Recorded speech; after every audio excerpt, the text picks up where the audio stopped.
Welcome back, our dear viewers. Now it's time for our review for today, and we are joined with us by Mr. Mohamed Sheta, the media expert, to shed light on these news. Good morning, sir. Thank you very much for being with us. To your viewers. And we'll start our press review for today from AlAhram. Egypt has closed its polling stations on Tuesday at 9 p.m. Cairo local time for the runoffs of the first stage of the parliamentary elections. The polls will remain reopened Wednesday morning for the second day of the runoffs. Voting is taking place in 14 governorates: Alexandria, Giza, Minya, Asyut, Bani Suef, Marsa Matruh, Qinna, Luxor, Aswan, Bahira, and the Red Sea, Fayoum, New Valley, and Sohag. Only of 226 in 103 constituencies were closed on individual basis on the voting on the 19th and 18th of October. The four candidates won outright as they secured over 50% of the votes in their constituencies. Ballots for 16 individual seats will be reheld after a court ruled the results void. The seats include 4 in Damanhur, 7 in Alexandria, and 5 in Bani Suef. Mr. Sheta, today, of course, is the second day for the runoff for the parliamentary, for the first phase of the parliamentary election, which is taking place in 14 governorates. How do you see the?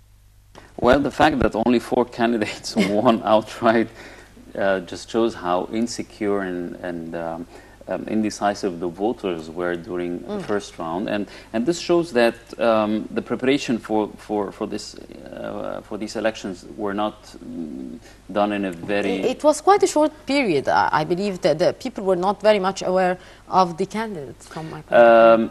As a matter of fact, even I myself, I was not aware about whom I should vote for, and I tried to read about their programs. I tried to read about their intentions, about their plans. There was nothing, and if you look at it, I think one of the 4 candidates is one of the well-known TV presenters, yes, and this shows you that probably he won because.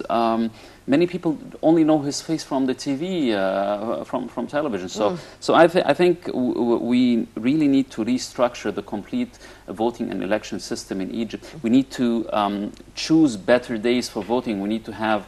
I suggest to have the elections next time on a Friday, Saturday, and Sunday, so we have a weekend and a working day as well. You know, Mr. Sheta, unfortunately, I don't know the real pattern here in Egypt, because if we do so, the people are taking that as a holiday, and they travel for a weekend, and people are criticizing. They should not do this in the weekend because people do not go and they take it to sleep and to travel. When we do it mid-week, we said the opposite. Yes, but I don't know what's the pattern here in Egypt. I believe that if the people are or were actually willing to go and vote, they could have done it, because it's from 9 a.m. till 9 p.m. So it's a very long hours of voting. And yes, but even if people go on vacation on this weekend, on the Friday and Saturday, because they are not willing to vote. Nevertheless, we should give them the possibility even to vote if they're in Sokhna or in Marina or in Sahel or anywhere else. We should give them the possibility to vote with their ID card, with their ID number. Yes. So I think there can be a solution. So the issue here is not that the people are or were actually reluctant from going to they were, of course. They were, of course, because many of them were very reluctant, and many of them were very disappointed during the past couple of months. I know lots of my friends who were extremely pro-Sisi. They were very disappointed at what the governors and the ministers have done over the past couple of months. So definitely this was one of the reasons why the voters were not so eager to go vote. I think they wanted to send a clear message that there has been some disappointment from their side, and hopefully we'll be able to solve this during the next couple How of is months. the percentage of the turnout of the first phase during, not the runoff, of course, during the first elections, which was 26.5? So numbers are always a very tricky thing, you know. The thing is, if you look at the cameras which were at the polling stations, you see a totally different picture from the numbers, you know. So it just gives you an impression that people really didn't want to go, and I think this needs to change. Even all the TV programs about the elections. there wasn't really a TV program where I said, okay, this is really raising the awareness about how to elect, what your rights are, what you should do, how you should elect. I think this is something especially the state-owned televisions like Nile TV and all the others really need to focus on for the next elections to really raise the awareness much more, because actually the private TV stations, they have a totally different agenda. Some businessman, for example, like Naguib Sawiris, that he owns one or two TV stations. So even without telling his TV station to go into a certain direction, they will go. Of course, to his party. They will go without him telling it to them directly. So we need to. I think this is a very important role for the state-owned TV stations to focus on in the next periods. Hopefully, and still we have the second round of the elections. Well, I hope that we can use the next couple. Can we learn from our mistakes during the first round? We need to be very quick and very smart in repairing the mistakes and the faults which took place. I'm not sure if we'll be able to do this. Not all, but maybe some mistakes need to be hopefully. Moving to Al-Waf newspaper, and we read President Abdel Fattah al-Sisi and the Crown Prince of Abu Dhabi, Mohammed bin Zayed, stressed the necessity of fighting terrorism and extremism during their talks in the United Arab Emirates on Tuesday. Both leaders also discussed the crises in Yemen, Syria and Libya and possible solutions. During the Egyptian Emirati summit, the President of Egypt stressed that Egypt is committed to maintain security and stability in the United Arab Emirates and the Arab Gulf countries. Following his visit to the United Arab Emirates, the Sisi will fly to India for the third India-Africa Forum, which will take place there. The meeting will bring together 40 African countries to discuss means of developing economic cooperation between India and the African continent countries. He will later head to Bahrain, where he will hold talks with bin Isa Al Khalifa to address bilateral ties and the developments in the whole region. Of course, yesterday, President Abdel Fattah al-Sisi started a tour during which he did visit yesterday the United Arab Emirates. Today he's going to India to participate in the African India Summit, and after that he will go to Bahrain. So how do you see these meetings and trips? I think his visit to the United Arab Emirates is extremely important and shows how important Egypt is for the United Arab Emirates. Besides his meeting with Mohammed bin Zayed, he also met with Sheikh Mohammed bin Maktoum in Dubai, and the fact that Sheikh Mohammed Al Maktoum took him in his private G63 AMG and took him for a round through Dubai, and he was sitting next to him, and you could see the pictures and the videos everywhere. It showed how close the relation between Egypt, which has always been the case, actually. Always been, But the fact that Sheikh Mohammed bin Maktoum was driving the car by himself, and His Excellency President Sisi was sitting next to him, showed really the very close ties between Egypt and the United Arab Emirates, because actually they rarely do this to their guests, So this, of course, shows the importance of Egypt, and the strategic relation between Egypt and the United Arab Emirates is improving day by day. It's already in excellent condition, and it's of course developing furthermore. The leaders of the United Arab Emirates, they know how important the role of Egypt is in maintaining the safety and security, not only of the North African region, but also of the Gulf region. And I think also the fact that he's going to be meeting with King Hamad bin Isa Al Khalifa in Bahrain also shows that not only the UAE, but the complete Gulf region, the GCC countries in general, are paying lots of attention to what Egypt says and to what Egypt wants to do. And of course, the fact that he's going to India afterwards is also shows that Egypt is redirecting its focus on a totally different, rather than on the west, exactly, on the east, to the east, yeah. So I think in the past decades, usually maybe only a prime minister or a minister of industry or the minister of foreign affairs used to attend such But the fact that President Sisi is going himself to this summit now in India shows that Egypt is really focusing on different partners in the next couple of years. And back to Akhbar al-Yom newspaper. Government sources said on Tuesday that monitoring authorities are preparing for a governor's reshuffle that will take place after the end of the parliamentary elections. They added that choosing the new governors will be done based on the directives of President Abdel Fattah al-Sisi. So there are some news about a governor's reshuffle after the end of the parliamentary elections. How do you see that? And we actually need a governor reshuffle. Actually, I'm not sure if we really need a reshuffle. I mean, the fact that Governor Hani al-Misiri, the governor of Alexandria, had to. I think if we had those problems which happened in Alexandria, if all this rain happened in Cairo or in Giza or in Luxor or in Aswan, we would have had the same problem. So I think we need to improve the infrastructure of the governorate Mr. Sheta, because it has been a debate about the performance of Mr. al-Masiri. Of course, he had mistakes, but we cannot blame him totally for what happened, because these were years of problems, and we have witnessed every year since long time this same problem of the rains, as if it is. You're absolutely right. We cannot hold someone accountable for something which has been neglected for 20, so 30, 40, 50 years.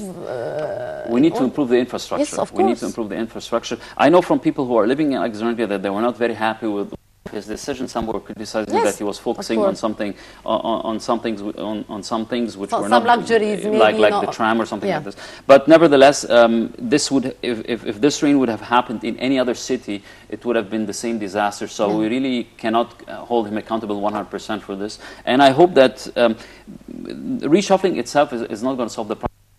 We cannot change the Minister of Transportation whenever there's a huge accident, a train accident or a truck accident on the roads. We cannot change the Ministry of Interior whenever there's an attempt. We need to really improve the system as a whole before holding them accountable. Of course. And we read from AlAhram newspaper, spokeswoman of the tourism Al-Azizi said that the ministry has set up a full program for the world-known musician Yani, who will visit Giza pyramids on Tuesday, where he will be received by the ministers of tourism and antiquities. Yani is a world musician and composer. He will perform a global concert at the foot of the Giza pyramids to promote to the Egyptian tourism. Officials received the world musician at Cairo International Airport. They gave him an papyrus bearing the logo of Egypt Air, and Yani expressed his happiness about visiting Egypt for the first time and playing in the most important archaeological sites in the world. Of course, there are two concerts for the very famous musician and composer on Friday and Saturday. And of course, he was received by the Minister of Tourism, and it is a step for promoting tourism in Egypt. So how do you see that? Not only for promoting tourism, but also for promoting the economy. For example, the papyrus they gave him with the logo of Egypt there, and all the other sponsors like Mercedes and all the other companies involved in supporting this. This shows that it is giving a push to the economy as well, because when you have such famous musicians like Yani or Morgan Freeman, for example, or coming to Egypt, this will encourage other companies, foreign companies, to come to Egypt and invest and participate in these events. So when they pay money, for example, as a sponsoring money for this concert, this money will definitely benefit the concert as a whole, and benefit all the workers, all the employees, all the Egyptians, the cafes, the restaurants, the hotels. So I think it is not only a matter of tourism, but it also boosts the economy a little. And although, like I said, we have lots of crises in different sectors, like in the automotive sector, in the airline sector, nevertheless, the companies are investing and sponsoring such events, and this is a very good sign, actually. Indeed. Moving to AlAhram. The state committee responsible for appraising Brotherhood assets has froze the assets of 25 of the group. The committee secretary general Mohamed Yasser Abul Futuh said the committee had decided to seize Horus Tourism Company, which will now be managed by the state-owned Mist Travel Company. The committee rejected the request by Mawash Hospital in Tanta to unfreeze its assets and rejected petitions from the executive managers of 5 companies to unfreeze their bank accounts. The British Exchange Company in Alexandria was also denied a request for its assets to be unfrozen. How do you see that move, Mr. Sheta, of freezing the assets of many of the Brotherhood territory? I think this is a very important step, and I think they should increase the freezing of the assets of companies which are not even directly linked to members of the Brotherhood, but maybe even indirectly linked to them. You know, I think they should do more investigations and find out maybe some companies are the son-of-laws of some of the members or some of the relatives. I think it's very important in order to really have very strict control on these assets, which are at the end are supporting and financing attacks not only in Egypt but also outside Egypt. Indeed. Moving to Al Wafd newspaper. Egypt's market closed in the red zone for the second session in a row as the benchmark EGX 30 index Tuesday 1.57% point to 7,534 points with the turnover of 499 million Egyptian pounds. The small and mid-cap EGX 70 index and the broader EGX 100 index inched down 0.09% and 0.33% respectively. Arab and local institutions were recording net flow of 47.4 million Egyptian pounds and 8.4 million Egyptian pounds respectively, while foreign institutions were net buyers recording net flows of 24.7 million Egyptian pounds. The EGX market lost 1.92 billion Egyptian pounds, hitting 455.68 billion Egyptian pounds compared to Monday's 457.6 billion Egyptian pounds. How do you read that performance of the Egyptian stock market, which closed in the red zone? I said it many times before, the market is very much depending and relying on the rumors and the news it gets from the markets. So really have to make sure that we keep the rumors as little as possible and really monitor the media with the rumors in this very important sector as well. And moving now to AlAhram newspaper.